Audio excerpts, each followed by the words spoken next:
Boom. Boom. All right. Who's going to be the first one in the comments here tonight? We got so many people heading down to Texas here today. So we'll get to see who comes on here. Hi, Ron. Probably Ron. My money's on Ron or Kyle. Bob. Tarpey, hit it in. Oh, then Gary Zimmerman, then Norris. Old Sid. Man, Sid, you had a great weekend this week. Congrats on 6th place in chicken. Greg Boggs. We're getting some people in here now. Chris Kosman, shout out to Booster Barbecue. I got the hat sitting right there with it. Ron Tippleton. Man, we're getting everyone in here. Everyone comes all out one time. You guys are awesome. You either sit there and wait till 7 o'clock or something. That's commitment. What's going on, Rich? Rick Anderson. Tyler making a square. That's a nice square, Tyler. Rodney, what's going on, Rodney? Dave Pavone. Dave sent me some pictures of our guest here tonight. I don't know if we're going to put them up there or not, but we'll have to see. Michael Fay, what's going on, Michael Fay? Ooh, can't wait for this weekend. I know, I'm so pumped for this weekend. I can't stop thinking about it. I can't stop thinking about it. Ron's in there. Travis Murphy, what's going on, Travis? Dude, I've been talking to Travis quite a bit, and I got to ask you, too, since we're going, even though we're on the live here, just remind me, I got questions about building this project I'm working on here, my drum. So we'll get on there. All right, we're up to 25 people here. We're about 2 minutes in. Welcome, everyone, to the show. We got a pretty awesome guest on here. I've wanted to have him on for a while. But before we get him on here, Dave, you want to thank our wonderful sponsors? Yeah. Give a few shout outs to Booster Barbecue. Check him out. 10% discount using QChat. QChat10. QChat10, sorry. You're good. Give a shout out to Barbecue Beast. Give them a shout. Good sauce. And can't forget, let me get this right, Jim Hudgens. Yeah, I got it right, Jake. See? Nice job. Say Jim's name right. Big Jim Hudgens for some steak rub. Actually, I had it on my burger tonight. It's good stuff. Man, look at that. That is probably one of the best pictures you ever took. You know what's funny about that box corned beef? What's that? There's this guy I used to know. Actually, I still know him. And he always called me corned beef. And my wife was in an antique store, and she found this old box. She says, "Oh, I got to get that." So that's why we had that box called corned beef. Well, I'm going to change your name here on the account to corned beef. Corned beef. Oh, man. Rolf, good luck to you and Robin here. They're going to catch the replay. So good luck to you all. Guys, if you guys ever can't watch a show, remember, you guys can watch it on YouTube, QChat. You can rewatch it on Facebook. I have vowed now for the month of March to have every episode uploaded by Thursday morning or Wednesday morning. So you can catch it on iTunes, Spotify, all those good places. And after you're done listening to ours, you can listen to our guest here tonight. We're going to go ahead and bring him on, Luke Darnell of Old Virginia Smoke. Luke, welcome to the show, sir. Hey, guys. How you doing? Good. We're doing well. We're doing well. Thanks for coming on. No problem. Anytime I can talk to corned beef, I'm going to do it. Dave, you're done, man. Corned beef. Luke, I want to have names. There's worse names out there. Exactly. I'll take corned beef any day. That's what your brisket turns into when you turn it in. Hey. So, Luke, I wanted to have you on here for a while, man. I got to say, I think the first time I ever met you or got to talk to you was Interstate Barbecue Festival 2018. You were parked right across from Not So Famous Dave and I, and you pulled out on the porch trailer. You sat down your chair like, man, you guys without porches make me tired or something along those lines, because we were setting up all these tents and everything, and that was absolutely hilarious. But talk about tents. You should have seen the tents we had this weekend. We were in Sip and Swan in Georgia. Mm-hmm. There was a high school team that came in. Yeah. Great group of kids. There was probably like 7 high schoolers. They took up their whole site, ended up coming into our site, into the other guy's site. They had three sleeping tents 2 giant pop-up tents, like 4 tables. They had enough stuff for an army.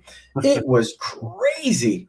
Well, I was like, man. I heard about them. I talked to Blaine Hunter last night, and he was talking about that high school team and how he went over and spent some time with them. And he's actually going to take that concept back to Nebraska and try and get his son's school to start a team. So that's awesome. I mean, the guy that headed it up, I mean, he was a phenomenal dude. He said he was a football coach, then a basketball coach. But the guy was so nice. Him and his wife did it. I mean, I commend him a ton of times, saying, it's awesome what you do. But yeah. I mean, it was great. Yeah, I mean, and that's it's great to see young people getting involved, and we got to start looking at this, at what we do and how to get young people in there. And trying to get young people just to cook in general, I think is a big deal. I say we're like 10 years away from people marking an X to sign their name and cooking everything in a microwave. So. Yep. Yeah. What did they win, Dave? You didn't tell me they won anything. They won, I think they placed like. I think they won pork, didn't they? I think it was pork and something. They had a 6th place call on something, but yeah, I mean, he's consistent. The guy said, I mean, they're competitive. I mean, they win, and it was fun. I mean, it was neat watching them standing on the back of the trail looking over at them the whole night. Yeah. We actually went over there and sat in front of their fireplace. It was like 65 during the day, and at night it went down to like 30s. It was cold. So the last night I sat around their solo stove. It's funny how them solo stoves are so popular right now. Oh, they're a magnet. Absolutely. So, but Luke, I gotta apologize here too for not having a catchy song to bring you on as well. Or for singing it in the comments. That's fine. No, once it gets in my brain, it stays there. Just like everybody else is there. So, Luke, tell us about yourself, man. Where are you from? How'd you get into barbecue? I'm originally from Morgantown, West Virginia, and I started cooking outdoors with my dad. As long as I can remember. My dad worked at a power station, and he worked with a gentleman named Pat Mahey, who was from Tonga, and we would dig a giant hole and start a fire, and then put some limestone rocks in it, let that burn down, let the limestone get really hot. Then we would put sticks across and then lay chicken wire on the top, then put a whole hog and all kinds of different cuts of meat and potatoes and veggies and everything in there. And then we would bury it. You'd put foil over that, then you'd put cardboard over that, then another layer of foil. And then we would bury it in the ground for about 8 hours. And our job as kids was to make sure that smoke wasn't coming out of the ground. We didn't realize we were working the whole time while everybody else was drinking beer. But yeah, we did that for probably 10, 15 years. And since then, I've just been addicted to cooking outside. Wow. That's awesome. Yeah. That's awesome. So how did Old Virginia Smoke get started? That started in, I want to say 2012, 2013.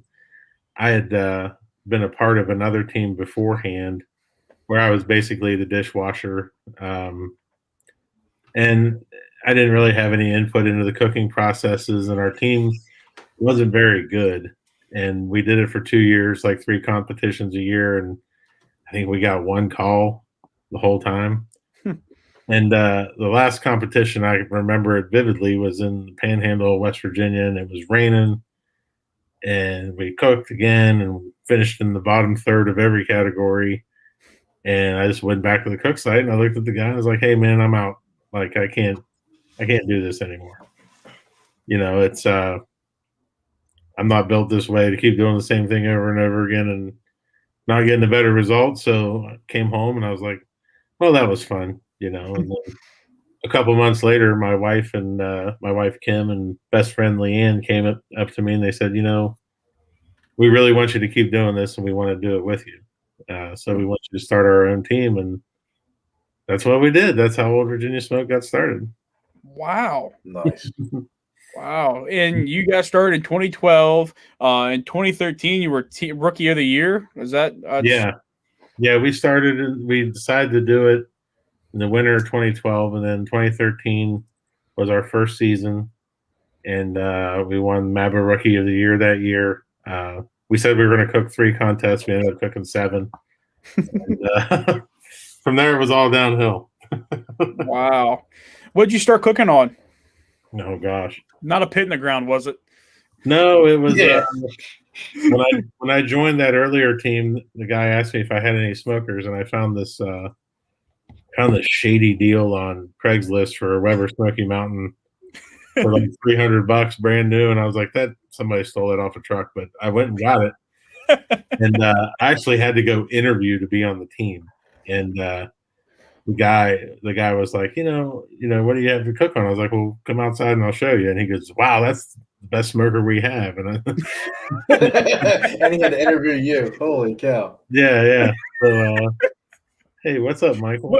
What were they cooking on that Weber Smoky Mountain was the best one there? They had a couple of Brinkmans and some other weird stuff, and but I mean, that stuff doesn't matter. You can cook good barbecue on just about anything as long as you know your fire, and if you watch your color and you just stick to the basic tenets of pull on color or wrap on color and pull on feel, you're good to go. Okay. Yeah. So you started on the WSM. Is that what you guys started cooking on in 2013? Yeah, we had 2 WSMs, and we also, hey, look, my wife's in the comments. We also had an offset Bandera, which we had gotten from the old team, and I remember I sandblasted that thing and then repainted it, and thought, am I still cool with them, Sid? Yeah, absolutely. Absolutely. Those guys were great. We had a lot of fun. The Bandera was fun because I spent all this time sandblasting it and priming it, and then bought this really expensive heat, engine block paint, and put fire in the firebox, and it immediately changed color. That was a waste of time, but that cooker is I actually gave it to a friend up in Philadelphia, and it's still up and kicking. It's pretty awesome. Brant Williams, did you give it to him? Is that why he's beating everyone with it? No, I don't know if he could cook on the Bandera. Shoot. So you had the WSMs and that Bandera, and then did you jump right to the Jambo after those? Or No, God, no. That was Jambo was pretty recent. I didn't really start cooking on it until end of 2018. We quickly got into the backwoods. Okay. And, went down the backwards woods road for a while, and then got into the Humphreys, and the Humphreys cookers from up in Maine. Those are fantastic cookers. Then went back to backwoods, and then I just had it in the back of my mind that I really wanted to cook on a Jambo, and so I started making moves towards that, and that's what we cook on today. And I've got to ask here. Hold on, let me pull it up here, because I've seen a lot of Jambos, but yours in particular is pretty daggone special. I mean, which Jambo? Yeah, hold on. Yeah, here I got it. Your Jambo is pretty daggone special. I mean, I don't think anyone else has a rainbow unicorn on their Jambo. That's not even my Jambo. That's Hunka Burning Q's Jambo from out in Kansas City, and I got the unicorn magnet made, so anytime that I go out there, I could just drop it on the sign and put it on there. So, did you come up with that logo, or who came? What's the story behind that? I don't. My brother does a lot of our graphic design work, and I told him that I wanted something that stood out, and I'm a big unicorn fan. I'm not sure. Like, I have unicorn underwear. I thought, and now I've learned that unicorns are unlucky. But yeah, they're unlucky. They are. He put me in a unicorn. I don't know. It was fun. That's funny. I didn't know unicorns were unlucky. They are. They're terrible. I don't have anything to do with them anymore. Really? Oh man. So you made the switch over to Jambo, and with that, I mean, then that's how you learned unicorns were unlucky. But but you've had a pretty daggone successful career in cooking barbecue. I mean, that you've done like a team of the year. How'd you do at World Food Championships? You did pretty well there as well, didn't you? Yeah, we won the World BBQ Championship in 2016 there, and got to compete for the big prize at the end of that, which was, one of the best experiences ever, being able to cook against, 8, 9 world-class chefs, people that, the one guy from Hawaii had 8 people with him, like 8 sous chefs. And, wow. I'll never forget, he came up to me and he goes, "Yeah, man, I got a wheel of cheese coming in from Italy, overnighted on a plane. And it costs like thousands of dollars, and it has to be kept at 38 degrees or else it goes bad." And I'm like, "That's cool, man. I just went to Walmart and bought 12 $10 racks of ribs.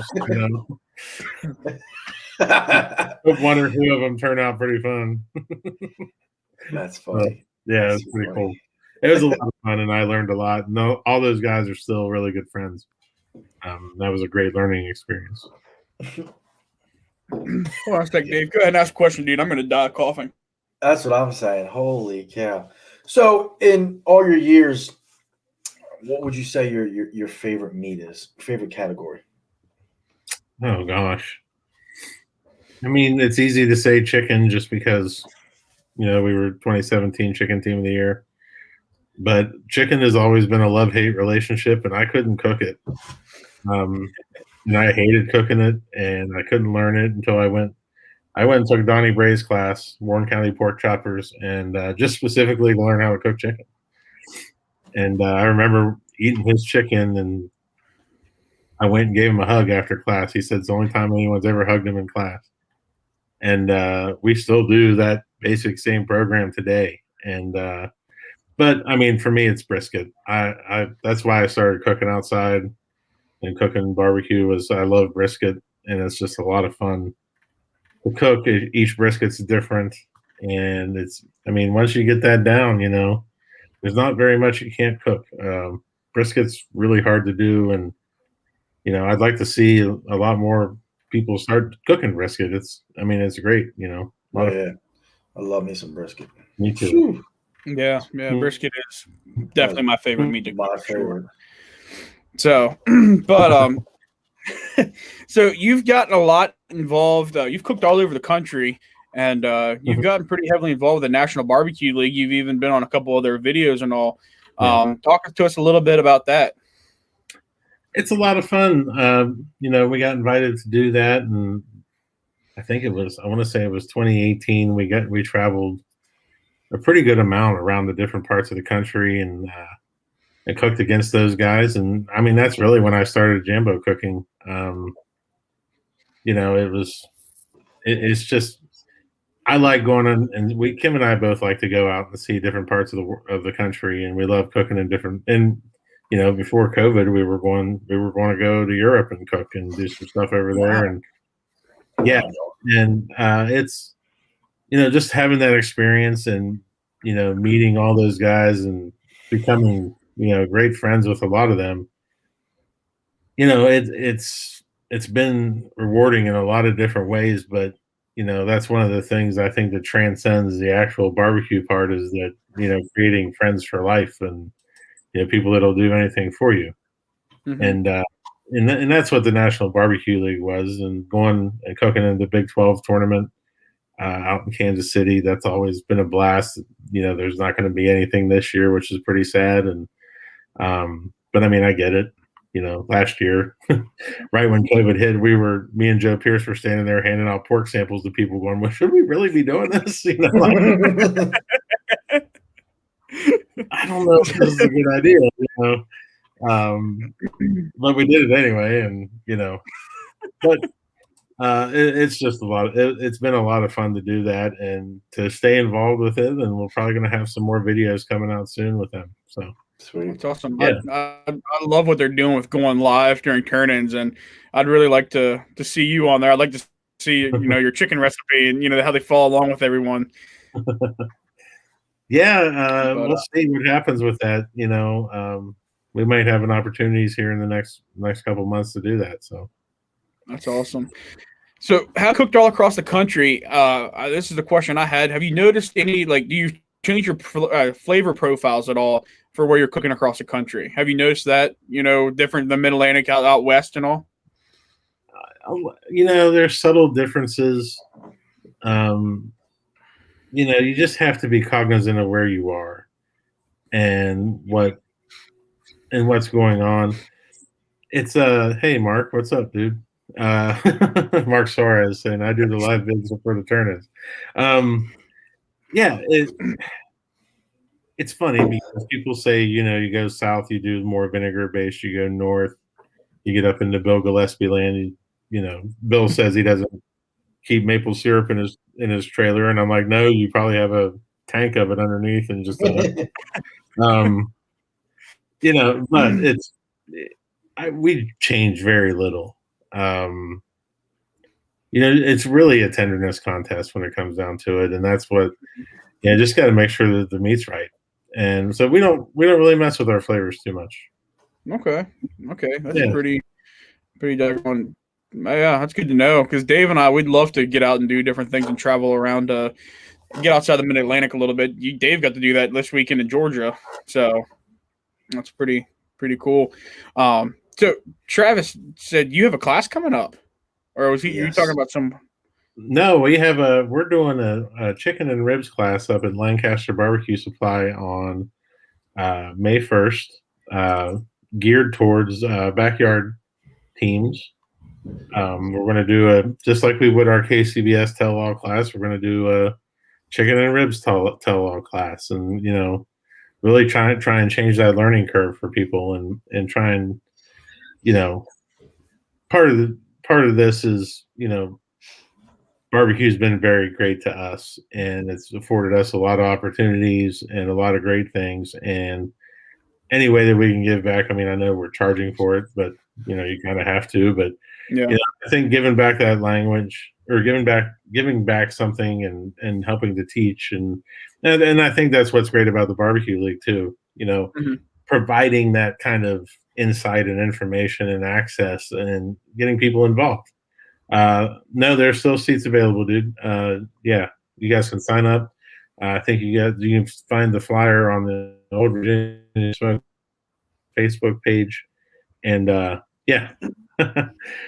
there's a good comment. I did have a chance to go cook with Steve Dotson, the cookout coach, and Travis Murphy, and he's like, he cooked better ribs on his cooker that I've never seen before. Yeah, I mean, and it was a great little cooker, but I had fun doing it. And those two guys, anybody that's from West Virginia that cooks barbecue, they're going to be high up on my list, and especially high up on my list of people I want to help. Being from there, and those are two good guys. What if they live about 5 miles? What if they live 5 miles from West Virginia and work in West Virginia? Does that count? Or no, Marylanders don't apply. All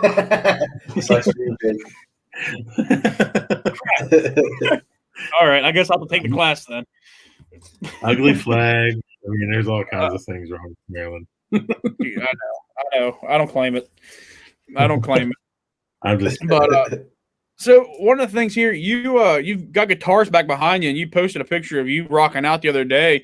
You're a pretty intense musician, or used to be before barbecue. My friend Leanne, who I've mentioned before, she and I were a 2-person acoustic group, and we didn't do anything crazy, but we did play a few gigs around the DC area. Most notable being our last, we played at the Iota Club in Arlington, and it was just a lot of fun and had a great time. I still love playing. I try to play some every week. I wish I could play every day. But it's fun. I enjoy it. Absolutely. And the way we got to take that into you and Kim, you guys have a pretty fun routine. I mean, you guys are pretty big dancers. Wow. So that's one of the only ones that are up.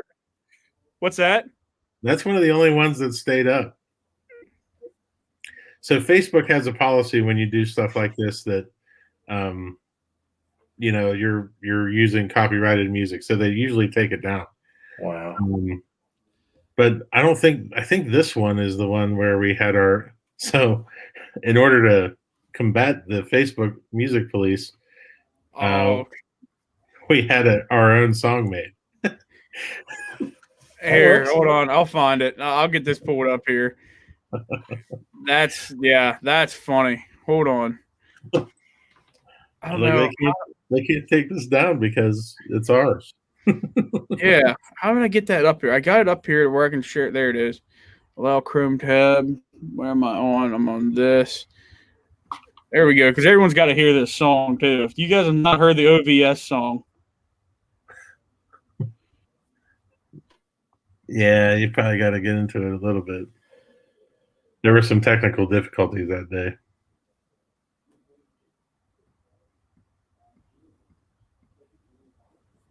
Can you hear it? No. No, but there's Kim getting it. I'm sure she's happy. This is on right now. We'll take it down here if I don't have the sound. I can hear it on mine. I can hear her cussing you guys. Hold on. We'll make her feel better because here you are too. Oh, absolutely. Yeah. That's too funny. That's good stuff. How did that get started? The dancing videos. I don't know. One day because we have a playlist that we listen to every Saturday. We have a Friday playlist, which is Kim normally doesn't get there till Friday night.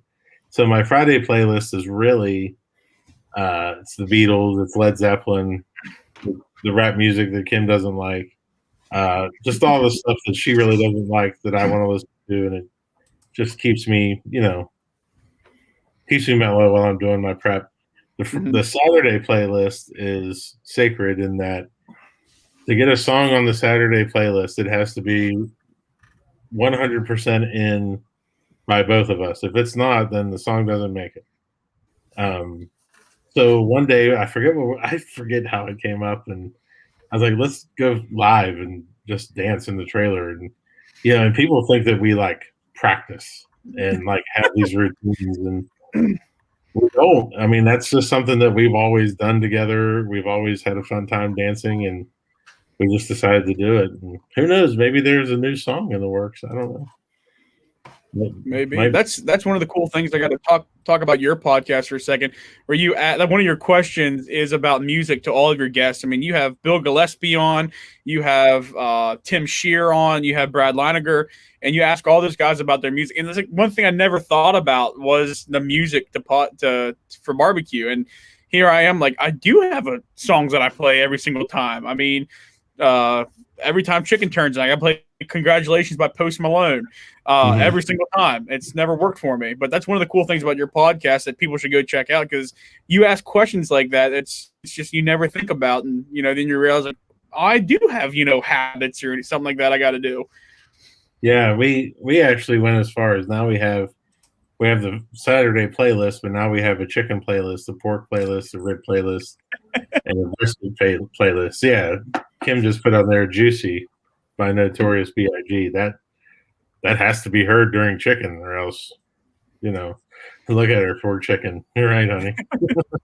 I know, Tim Shear was on there talking about chicken head and or chicken heads playing every single time. But that's a pretty cool question that you have on your show. I really like a lot, and I look forward to hearing people's responses too. Thank you. Thank you. Cookout Coach Postie's on his barbecue playlist too. That's awesome. But no, that's really cool. So I got to ask a question here, and I when we talked in the before the show and stuff like that, and you guys have questions that you ask on your show and you didn't want to ask about. I have to ask this, Luke. What is a butter cutter? A butter cutter. Oh man, a butter cutter it's about as wide as a stick of butter, and it's got these tines in the middle.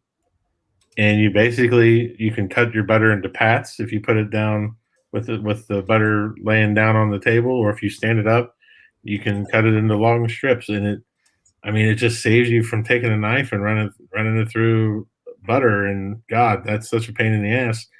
And I had no idea,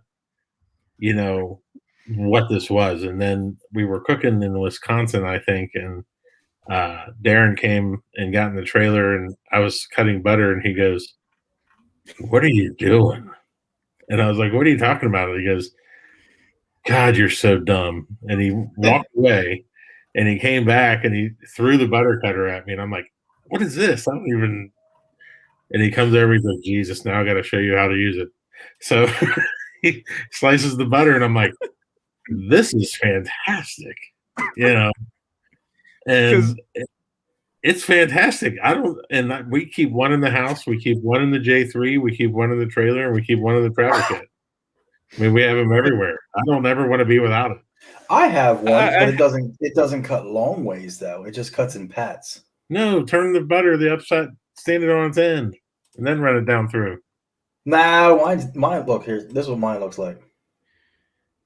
Oh yeah, no, that's you slide a whole stick in there and you just hit it, and it just. That's what I found. That's why I had to ask you what it was, because I didn't know. And like Travis Murphy said, off to Amazon I go. I couldn't find one. That's why I had to ask what a butter cutter was. Hold on a second. I'm going to try and get a link to you somehow. Because I don't see. I'm on. Amazon's got everything, but I don't see that one. Yeah, but while we're sold out of Darren's. Son of a gun. Go ahead. What's that? Go ahead. Oh. Yeah, quite. Oh, I thought you were looking it up on the Amazon one. I am. I can't looking up on Amazon. Okay. No, but while we're doing that, you into 2019, you announced you were starting to do catering and stuff like that, and starting to run a restaurant and do pop-up shop barbecues. How's that going for you with COVID and all happening? It's great now. Things are starting to loosen back up. We really started the company 2 months before the quarantine, so not the best of timing, but we've transitioned, and things are starting to come back, and that's my job now, is doing that. There's the butter cutter. Yeah, can't go wrong with that. It's the best. Hopefully, it doesn't give up any personal information here, but there's the butter cutter, everybody. Did you just order it right then?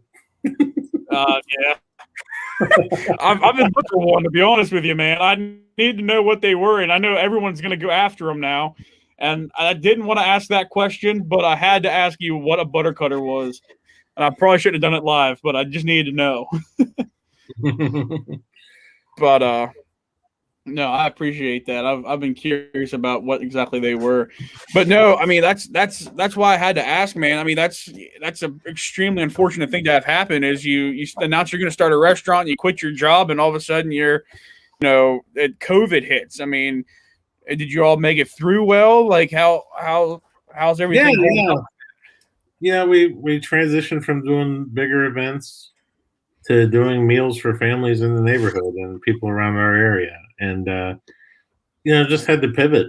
And we were very fortunate to have a commercial kitchen space to do it out of. And, and we just made it work. And, that's all you can really do during this is, just figure out ways to make it work and keep on grinding. That's what you do. Absolutely. Yeah. That's really, really Goals. true. Are you cooking at a brick and mortar and then taking it to places? Or are you cooking out of your competition trailer? What are you doing for that? Yeah, we have a kitchen space that we rent about 5 miles from the house here, and we have a vending trailer now, which we just had out for the first time this past weekend at a brewery, and that was a lot of fun. So we're making it work. We just came out with a barbecue sauce for the first time. Yes, I saw that. Yeah, that was a quarantine project. I've had that sauce recipe for about, I don't know, probably 10 years. And finally we just decided, and we've given it to judges every time when we've had them over. And we just, right there it is, the Rusted Mustang. It's rusty in color, and it's a mustard tangy vinegar sauce. So Lovely name. Mustang, yeah. Rusted Mustang. That's really cool. Are you going to be at Interstate this year? Unfortunately, no. Dang it, I was gonna have you bring me some. I'd definitely buy some off you. You mentioned the barbecue business, and the weekend we have a wedding that we're doing. So okay, that's a guaranteed GC. Yeah, absolutely. Exactly. That's absolutely. So that's cool. Yeah, Dean Hasselblatt said you guys need to start a barbecue band. That'd be a lot of fun. I'm sure. I don't want anything. I'll run sound for it, and that'll be my part. But no, that's awesome. What else do I got here, Dave? You got anything? So, in all your years that you've been doing this, and I'm sure you've taken a few, and I know you've said one about chicken. Barbecue classes. Yeah, I mean, there's a lot out there. People recommend a lot. I mean, I know we're going to Michael Fay's class. It's been highly recommended by tons of people, but there's so many out there. I mean, is there any key ones that you've hit over the years, or that is really good?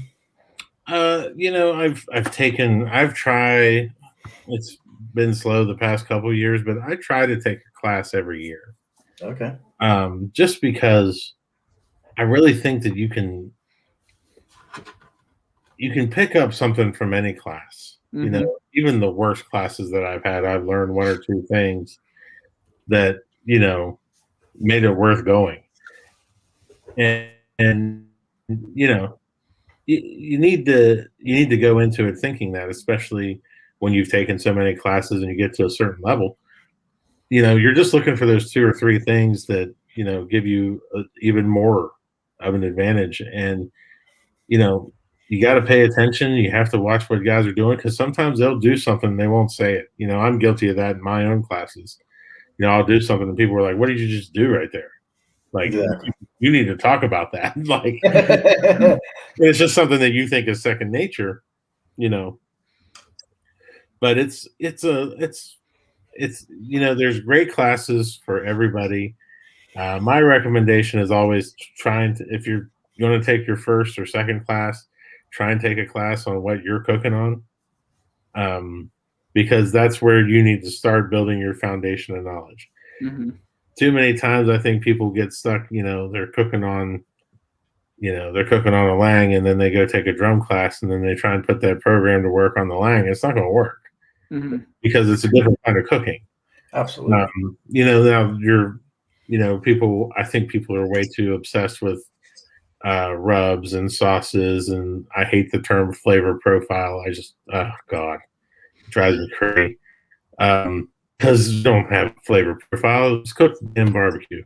Right. It doesn't have to have a fancy term. It's just, Yeah. I think that a great contest would be to give everybody 2 Weber Smoky Mountains and a Walmart gift card, and go cook. Just cook with what you can get at Walmart. And because at the end of the day, I don't think seasonings. I think they do matter. But you have to get your tenderness right. Mm-hmm. You have to get your tenderness right. You can't use crazy flavors. There's a reason why everybody uses Blues Hog. It's because it's fantastic and it tastes great. And judges are like, "I'm so tired of Blues Hog." I'm like, and then I give them a piece of food. Like, "That was fantastic." I'm like, "Yeah, it was all Blues Hog." I don't know what to tell you. Like, you told me that you hated it. And then you just told me that you loved it. I don't get it. But, it's just it's great. And barbecue's great. And it's because it's such an art form, and there's 1,000 different ways to get to the end. Mm-hmm. That's what the best part is. You can cook. One of my favorite stories is that year when the National Barbecue League started, I went out to Olathe, Kansas, and cooked a contest. And somebody signed all of us up for steak, and we didn't know. So nobody had a steak grill. We had, so it was me and Darren Warth from Smoky D's and Lucky from Lucky's Q, and we're standing there and we're like, we have these steaks. I'm like, what do we do, So we took a grate off of a Jambo, we put it over top of a Solo stove, and we took turns cooking our steaks over a Solo stove. There you go, Solo stove again. Yeah. And people were like, "This is going to be funny if somebody gets a call." And Lucky finished 8th place. And I was like, "There you go. There you go. You can cook using anything as long as you put your mind to it." And during one of those barbecue league things, saw Darren use a fire extinguisher to freeze a piece of meat. Freeze a piece of beef so he could. I think it was all gimmicky, but That's funny. But yeah. So you said something I wanted to talk on here too. You said about you hate the term flavor profiles and you hate the whole seasonings thing and all that stuff. I don't hate seasonings. I think seasonings give you an advantage, but I think at the end of the day, you put it in foil and you wipe it all off with liquid. I mean, right. How much of a difference is one seasoning going to make versus another? Because they're all, I don't know. We definitely have our program, right? But I still think you could cook salt and pepper and barbecue sauce and make great barbecue. Right, and that's not saying what I was saying with you hating seasonings, but one of the things I've and correct me if I'm wrong with this, I've learned. We took a judging class a couple months ago, and it's said on your podcast and it's said on the Pitmasters podcast as well. I've really been hearing this is you want to have the best bland barbecue or the best basic barbecue on the table. And I've thought my entire barbecue career as you have to put as much flavor into one bite as possible. And I feel like I was like punching the judges in the face literally, with seasonings and kind of off-putting. Is it kind of true as to having the best bland barbecue or best basic barbecue on the table? It's not best bland or basic. It's just you want a neutral flavor to it. You don't want to do anything crazy, and Donnie Bray he teaches this. He said, I taught this guy I gave him my rib recipe. He said, "Here, cook this, you'll do well." And he cooked it and he finished last. And he came and complained to me, and I asked him what he did, and he said he put peach jelly in the wrap because his Grammy makes the best peach jelly. There's a lot of people who don't like peaches. Right. I mean, you just can't be offensive with what you do. And, you just want a great barbecue flavor. And I think the saying you're looking for is, who makes the best average barbecue? That's what it's average. There you go. Thank you. Best average barbecue. Best average barbecue. Yeah. Nothing crazy or any crazy flavors. I mean, is that something that I would love to see modified or see some contests out there where it's opened up to let some creativity in? Absolutely. I mean, there's so many great cooks out there and they can do some amazing things with food and like Kim said, middle of the road. That's what you're looking for. You want middle of the road. You don't want anything too bland, you don't want anything too spicy. Yeah. But middle of the road. Yeah. That's what I learned when we were just judging class. They had a bunch of teams down there cooking and we'd try a bite. And I'd eat the entire, piece of thigh at the end of it. And I need one cracker and my palate's cleansed versus whenever I was doing it and, cooking to my stuff, I'd be like, I'm still in my flavor. I still taste it. It's been an hour and I still taste my chicken. I've learned that. Good. Yeah. I think it's been my biggest problem in my barbecue career is that. And that's just one thing that stuck out. I think it was on yours or someone else's show where they said about the best average barbecue on the table. And that really, really stuck out to me on that. No, where did you take the judging class? We took it down in where was it, Dave? Aiken, South Carolina. Now, is that the one where they had people doing actual real turn-in boxes as well?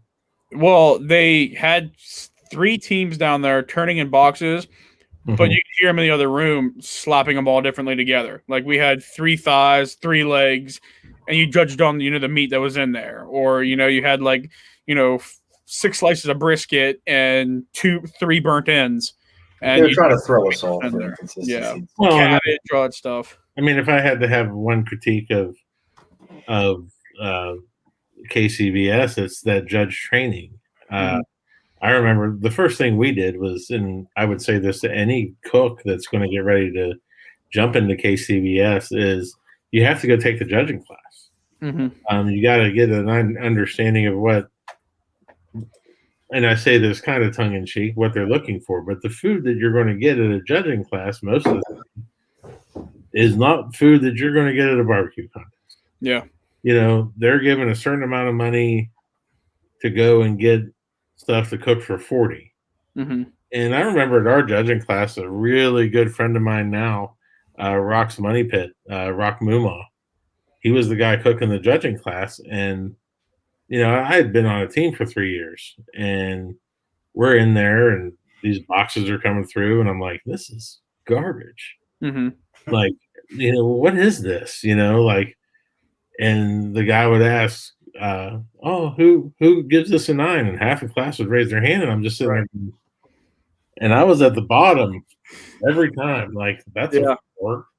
Like, what do you mean? I'm like, it's terrible. Yeah. I even stood up at the end of the class and I said, listen, you're not going to get any food like this ever at a KCBS contest. I mean, this doesn't really prepare you. And I even now, like when I go to contests and they're having a judge class on Friday or whatever, I'll go. Mm-hmm. I'll go to the judge class and ask for 10 minutes to sit there and talk. And I tell them straight up, like, you're going to get food today, but it's not going to be anything like you're going to have here. Mm-hmm. And, you know, we did that at Lake Placid a few years ago. I was able to go talk to the class, and I invited all the people that took the class that weren't judging that day to come to our site on Sunday afternoon, and they could eat our turnings that we did, or eat our leftovers. So they could taste like what real stuff is going to be. And I think that, you know, that has to be addressed, because these guys go in there thinking they're going to get ABC and they get XYZ, and then they're just knocked off, you know, they're knocked off kilter. So, you know, yeah, definitely. For sure. And Brand made a comment there, and he's right. It's the perfect tenderness with the least offensive flavor. And, you know, that's what you're looking for. Yep, for sure. Well, thank you. I got that straightened up there. Yeah, there's Rick Farrington. You get signed up. Dave and I were just talking about that one too here. Yeah, we'll be there. Great little town. It's a great little town. It is. Yeah, I like that town. Yeah. So you said you guys did a state cook-off for the National BBQ League on a solo stove. Have you ever done any SCAs or anything like that? I've done a few of them. Yeah, I'm not state crazy. I'm not state crazy. Like, I'll do it if it's there and if I feel like doing it. Kim got into it there for a little bit, and you know, it's fun, but I don't know. I just like cooking barbecue. Yeah. Well, yeah, I understand that, man. I like cooking the barbecue a lot. Those steak competitions they're a lot of fun and cheap and easy. Yeah, they're fun. They're fun to do, and I've got, you know, I get to do it with. I love it when I can cook next to Bill Gillespie or Jerry Stevenson, and we sit there and talk shit the whole time. It's fun. Absolutely. So, man, I'm tearing through the questions I got. Dave, what are some of the things you have? Oh, wow. I had something in mind that I looked. All right, here's one for you, Luke. So, since you like cooking chicken and you know did really well with chicken, you know, cooking, are you a thigh or leg guy? Thighs. Yeah, look at this box. You see this now, box? What are your thoughts of, like, you know, everyone turning legs and you know, legs versus thighs, and what are your thoughts of, you know, people turning chicken wings with their chicken turn-ins? And chicken wings, I mean, it's something I've always wanted to do, but you have to understand the stigma of the wing. Mm-hmm. You know, you turn in a chicken wing, people expect a chicken wing to be a certain way, to have a bit of a crunch to it. And, you know, is that necessary when you're judging it through KCBS? No. But that's what people think when they get a chicken wing in their hand. You can't change that. Mm-hmm. And I mean, that's just ingrained in what people think chicken wings are. So, I mean, you really, and, you know, people that cook legs, that's great. You know, I've tried it. I've never tried it in a competition. I don't even like eating chicken legs. I never have.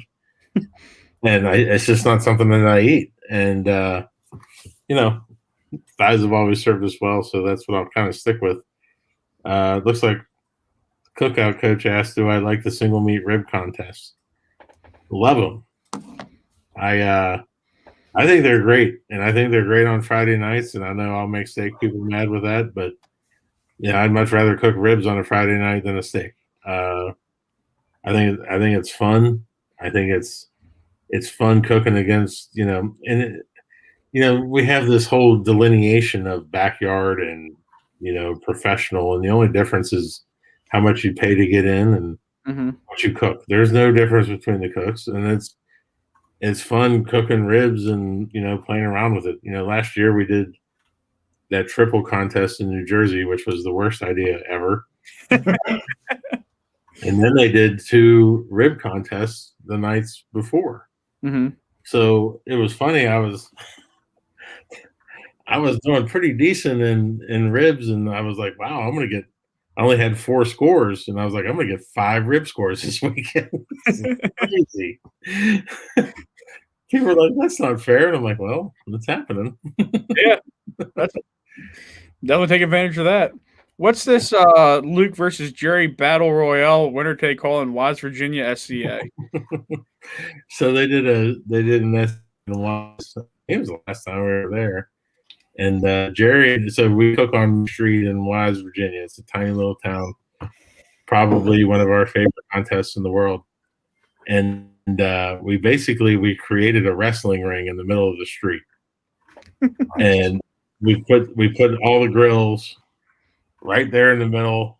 So we're just cooking right there. I think we even streamed it, and everybody, just talking shit and just having a good time. And Jerry and I had a bottle of bourbon bet, and we were sitting there at awards, and I got to beat one person, right? And so my number gets called for second, and I'm like, ha, got your ass, And I had to beat one person, and that person finished first.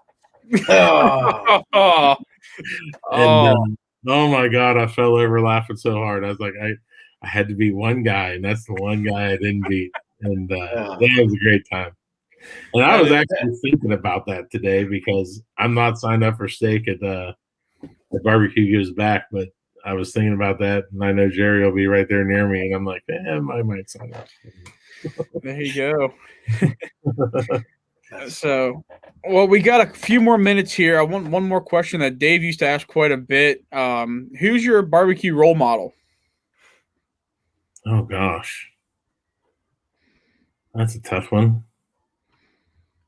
So many choices. I mean,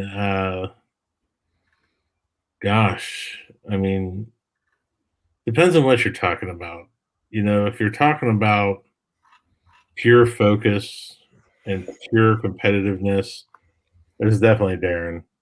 I've gotten to be really, really great friends with him, but just seeing the switch that he flips at a major when it counts, and seeing the intensity and focus, that's the thing I've taken away from him. And it really is it's there. Attention to detail, Donnie Bray. That guy, he knows his steps and he knows what he's doing, and he's organized, and those were all things that, were faults of mine, things that I wasn't good at that I've now tried to make a strength. Field cooking and creativity, Chris Hart from IQ up in New England. He is just an unbelievable cook. And that was the first class I ever took. I lucked into that class. Mark Gibbs had an entry and couldn't go. And he called me, and it was 3 days before the class, and he's like, I'll sell this to you for nothing. If you can get up to Boston, you should do it. And I didn't even know the barbecue classes existed. I had no idea. And I was like, okay. So I had a bunch of, I think I had air tran points at the time. And I slept in a rental car, and I went up and I took this class, and it changed my life. and that was all Chris Hart.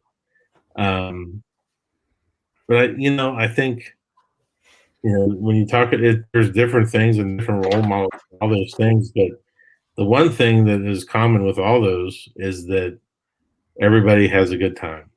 And I think that is the one thing that always drives it, is that the minute it stops being fun is the minute I'll stop doing it. But just meeting different people and traveling all over the country, and hopefully soon back to getting all over the world. And it's just a lot of fun, and it's a great time. And and one of the coolest things I've got to do, and I'm sorry if I'm just going to talk. You're good.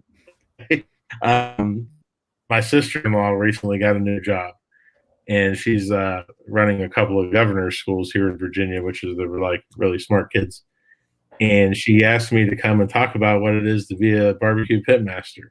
Sweet. And a competition cook, and what I've learned and how it's changed me. So, the past 2 Wednesdays and the next 3 Wednesdays, I get up at, I have to be on at 9:00, and I spend an hour with these kids telling them, what it takes to be a competition cook, and how the things that I needed to address as my weaknesses, and how I've applied that to different parts of my life. And that's been really fun. That's awesome. Yeah, it's been really fun talking about time management, organization, lists, and things like that. My wife will be the first one to tell you that I'm the most disorganized person in the world, except for when it comes to this. Yeah. And, I've really applied that to other parts of my life now, and it's made a lot of big changes, and it's made a lot of great changes. And, it's been great to share that knowledge and to do a lot of different things. That's awesome. That is so cool. That is Thanks for confirming. Yep. Good job. I'll tell you what, man, that's a heck of a way to end a show. That was awesome. That's so cool. Yeah. Great time. Yeah, absolutely, man. Well, we'd love to have you back on here sometime, because I'm sure we could keep on talking, because, man, we didn't even scratch the surface on the things that you do. I mean, for the Mid-Atlantic barbecue, you brought in kids towards the end of this. I mean, I know you're big with the charity kids cooking and stuff like that. So we'll have to dive into that, have you on sometime here, maybe halfway through the season or so, just to see where you're at for 2021. But absolutely. Tell us, man. I mean, you've got, I keep saying, I'm kind of fangirling a little bit. You've got one of the best barbecue podcasts out there. Tell people where they can find you on social media, and sure. They can go check you out. Yeah, we're Old Virginia Smoke on Facebook. We're old_Virginia_smoke on Instagram, which I'm really terrible at, but trying to get better. On Twitter, I'm at Luke Darnell, but also at Pitmaster Pod. The Pitmaster podcast that we do is something that I started during quarantine. I really love doing it. Comes out every Wednesday morning. Tomorrow's episode is must listen. It is probably one of my favorite episodes. I spent a good hour and a half with Blaine Hunter last night from Porky Butts, and nice. It devolved into just story time. But there's just great stuff going on there, and it's a great. It's just been fun, and barbecue has been so great to me and my family, and to a lot of people we know. And we used to have this delineation in our lives of barbecue friends, and then other real friends, right? Mm-hmm. That's how you line up your life was, but those lines have disappeared. Yeah. And, I vacation with barbecue people because those are the people I want to spend time with, and I just have a great time, and you always learn something. You can find the podcast on Apple and Spotify, Google, any places you can find podcasts. Just look up Old Virginia Smoke Pitmaster Podcast, and you can find it anywhere. Awesome. I highly recommend it, man. It's such a great show. And I knew we were going to end on that. Dave Pavone said that I need to share this because I'm afraid that he'll probably come and find me because he knows where I live now. He said I need to share that. the Martian. What he said? He sent this to me and said before Luke was famous. So what's the story on the Martian hat? Oh gosh, that's from a great contest, and we were next to Dave. I think for the first 4 or 5 years, we've cooked that contest everywhere we cooked. It's a recovery fest down in Richmond, and it's put on by the McShin Foundation, which is for recovering addicts. Mm-hmm. And what they do to help these people recover is team building, and they do team building by having them create barbecue teams. Okay. And so they participate in this class or in this contest. And it really is something that, it's in the back of this parking lot. We're all crammed in there. And it's a ton of fun. And yeah, I've had my Weber Smoky Mountain water pan on, wrapped in foil. That's awesome. I mean, it's good or bad, but the worst thing, they tell you that you can drink and have fun, just don't give anything out. And obviously, I was under the influence of something right there. Oh man! All right. On that note, Luke, thank you again so much for being on. It's not Willet, guys. It's tonight. I'm drinking Evan Williams Single Barrel Select out of the Yeti.